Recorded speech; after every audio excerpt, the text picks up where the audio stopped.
Hello and welcome back to Big Mouth, and fancy seeing you here, especially you girl with the big bust. My place tonight, 8 o'clock, bring a friend. I'm joking, there's no need to be offended. I'm a warm-blooded Mediterranean male and I do think about sex a lot. We all do, that's life. So why would I do such a triggered title for a video? Aquaman is better than Black Panther. Is it just clickbait? No, because I've seen Aquaman, I've seen Black Panther, and I genuinely believe that's the truth. It's funny how the agenda-driven media keep on talking about Black Panther and Aquaman being the same film, even though when they were saying this, they hadn't even seen Aquaman before. Look, Black Panther is a fine film. It's entertaining. I've only seen it once. I'm not motivated to see it again. It made over $1 billion globally. It made over $1 billion globally because it represented the African American community, the black community.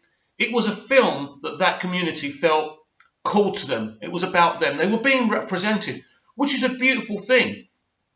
But ultimately, as a film, it's nothing like Aquaman, and in terms of quality and entertainment. Now, Patrick Wilson has been talking about his character of Orm. So even though I've seen the film, what I'm telling you about this, Patrick's already spoken about. So it's not a spoiler. So if you don't want to know about what Orm's doing in this film, you better turn away now or watch it after you've watched the film.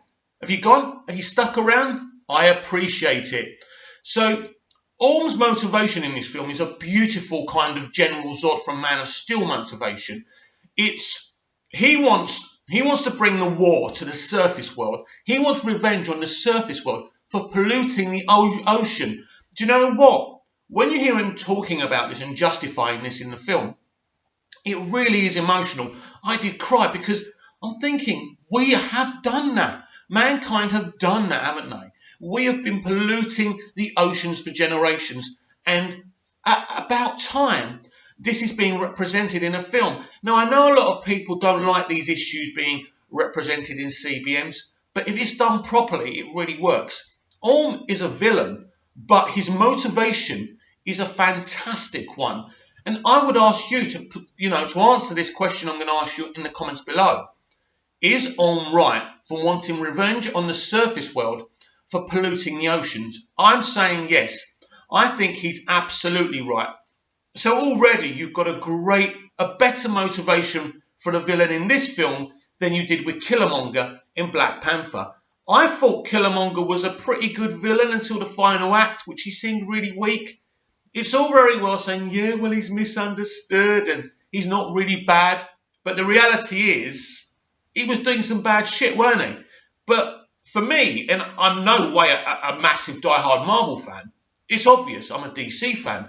I'm a DCEU fan. But aren't you fed up of hearing how wonderful the MCU is and how bad the DCEU is, or the restructured name now, the Worlds of DC, which I absolutely love, by the way. The DCEU, as it was called by the fans, isn't a bad franchise. People keep on saying it's a bad, terrible, disastrous franchise. It is not, right? I'm sorry. Man of Steel isn't a bad film. Batman v Superman isn't a bad film because you didn't like what they did with it. Wonder Woman isn't a bad film. Suicide Squad isn't a bad film. The only car crash in the whole list is Justice League. And that's because of the situation with Zack being binned and Joss Whedon coming in and that situation. But if you look at the other films, you put them together, they've actually made more money than the MCU did at the same stage.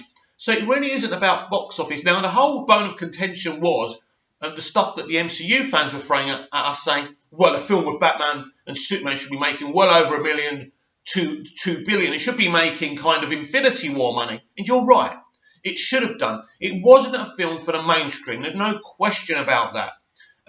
Warner Brothers didn't optimize that IP, those two characters, to appeal to a mass audience. That film wasn't made to appeal to a mass audience, certainly not by the director.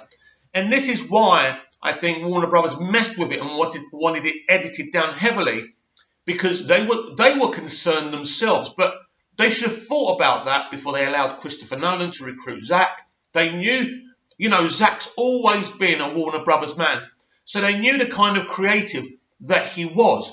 But Batman v Superman isn't a disaster. It's just not a film that can be appreciated by an outside mainstream audience. But a lot of people really enjoyed that film, and I don't think it's a badly made film. There is some issues with some of the editing, but again, that's the director's choice. And, these things happen. But to call Batman v Superman a bad film because it didn't give you what you wanted, I think it's outrageous. And I'm thinking of doing another video actually called Captain America Civil War is a rip-off of Batman v Superman. It is, and the only reason they get away with it is because they do that light and fluffy fight at the airport, yeah?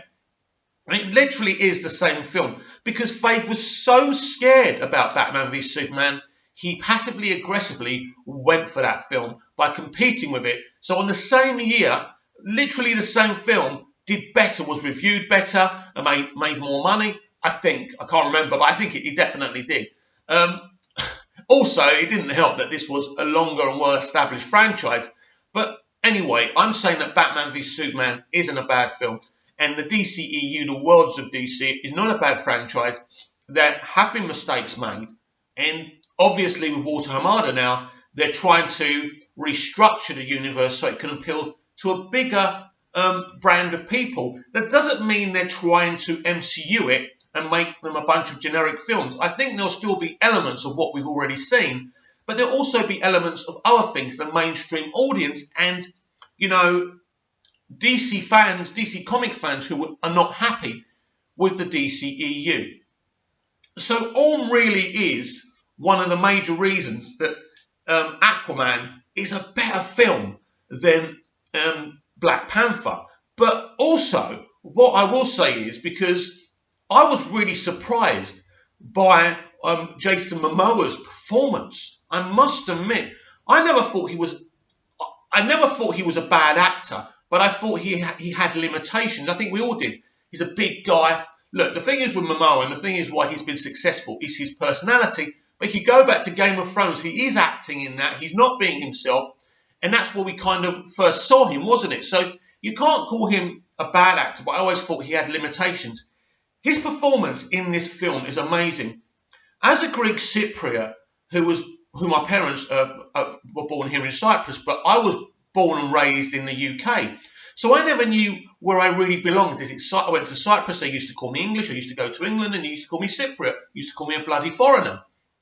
So I never knew where I belonged. I was being pulled in two different directions. And Jason Momoa represents this, saying that I went through in a fabulous way. He's been pulled by the Atlanteans, and he's been pulled for his love for his mother, for his father, the human beings. Because, again, little spoiler, his motivation to go to Atlantis is to save to save the land, basically, which is the world above the ocean, basically, where he was brought up. That's what he knows. So he's not really going to Atlantis because he's homesick or he wants to find out more. He literally is going there because he wants to stop what's coming. That's his main motivation, to save what he knows and his father's world, if you want. It's only when he goes down there and he realizes his heritage and he goes on this adventure to try and stop Orm that he really starts to appreciate.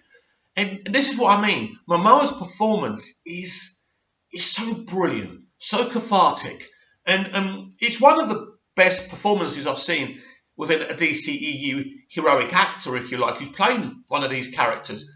Jason Momoa's got great quality. He's a great lad, and I really hope he gets the respect he deserves when the critics are reviewing this. We do not know what they're going to say about this film. I've seen it. I'd give it 5 stars. I'd say it's the best film ever, but I'm biased. I'm a DC fan, aren't I? So who knows what they're actually going to say.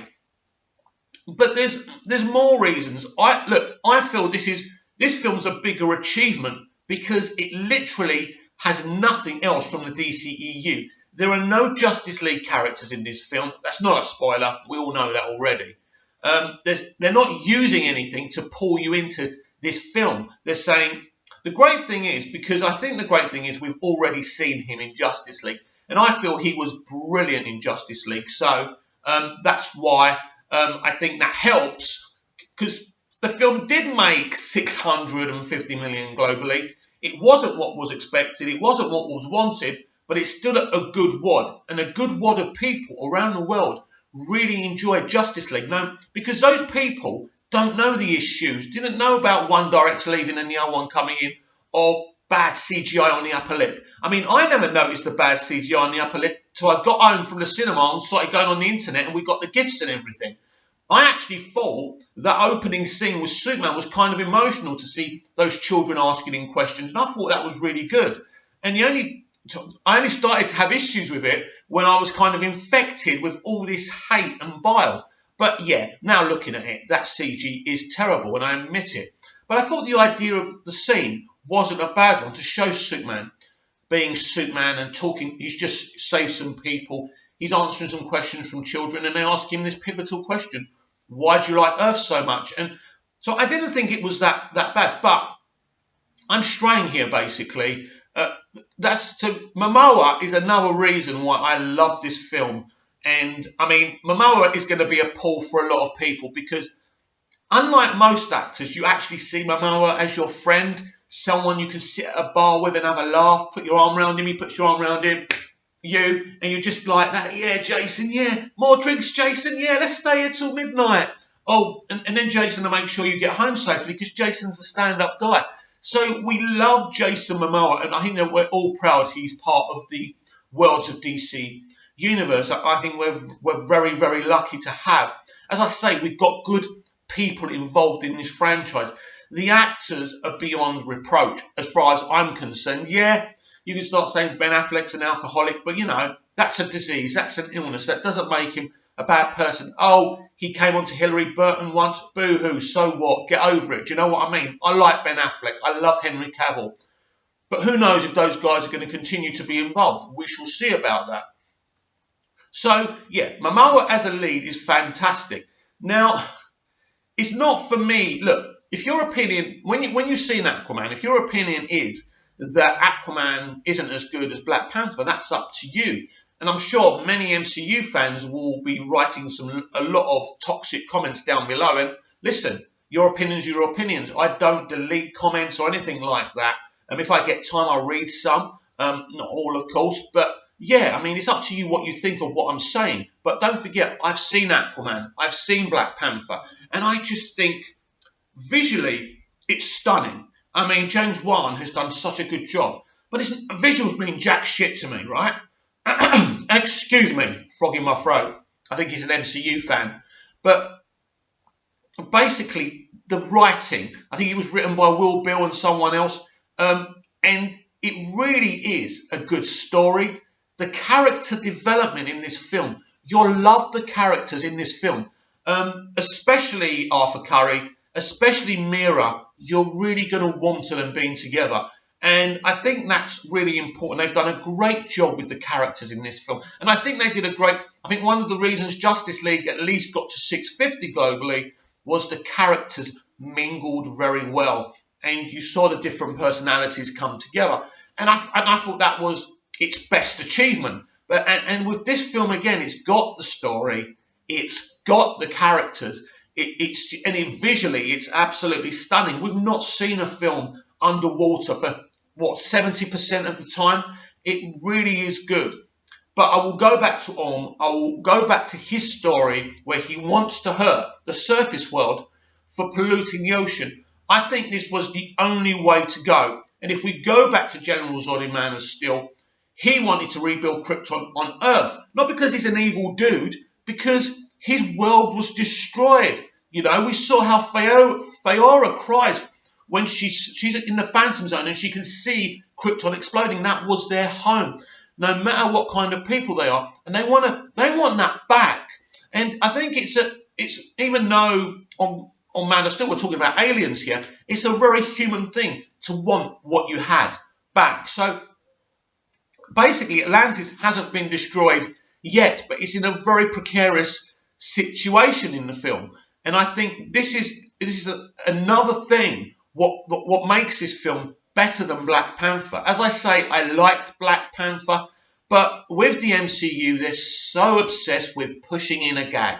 And there are gags in this film, some great gags, but they don't seem forced. And I think you don't have to put... But I think this film it's not Batman v Superman. It's not so dark and serious, but there's a serious story in there. And the commentary about polluting the ocean and it being from the point of view of the villain or the one person we're not supposed to be with. I think we all kind of have a quandary here. But the point is, I don't think it's Arthur Curry doesn't agree with Orm. I think he thinks there's a different way of dealing with the situation. When Orm it's all or nothing. Look at what they've done to us. These are bad people. Let's wipe these bastards out. Let's teach them that this is unacceptable. And polluting the ocean is unacceptable to most people. And the people he wants to kill, probably a lot of them agree with him. But he doesn't care because Atlantis is his home. And, you know, mankind, not you in general, because Atlantis isn't real, but he's angry. He's angry. He's not thinking clearly. And again, this is why I think that this film is nothing, and I'll say again, nothing like Black Panther. The narrative is so different. The energy is different. I'd say Black Panther is good, but Aquaman is superior, a higher film on every level. And I'd say if this is the worlds of DC, the DCEU underwater Hamada, bring it on, because we've got so many things to look forward to. The films that have been announced, different rumours we're hearing, and we know that Jeff Johns is developing the Green Lantern Corps film as well. So I must say, guys, I'm really excited. So please share my channel, please share the video, please subscribe, please like, dislike if you don't like what I'm saying, and tell me what you think.